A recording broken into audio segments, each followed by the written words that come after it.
बारामतीमध्ये उपमुख्यमंत्री सुनेत्रा पवारांच्या प्रचाराच्या बॅनरवर लावण्यात आलेला शरद पवारांचा फोटो हटवण्यात आलेला आहे। बारामती पोटनिवडणुकीसाठी तयार करण्यात आलेल्या पोस्टरवर महायुतीच्या नेत्यांसोबत शरद पवारांचा फोटो लावण्यात आला होता।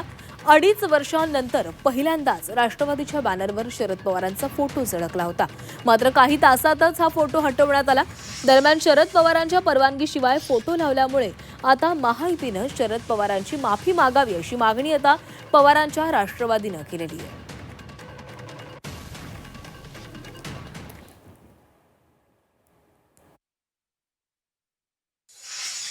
मात्र महायुतीने आदरणीय पवार साहेबांचा फोटो त्यांच्या बॅनरवर वापरणं, त्यांच्या परवानगीशिवाय वापरणं, त्यांच्या पक्षाची किंवा पवार साहेबांची कुठलीही परमिशन न घेता हा फोटो वापरला, हे अत्यंत गैर आहे।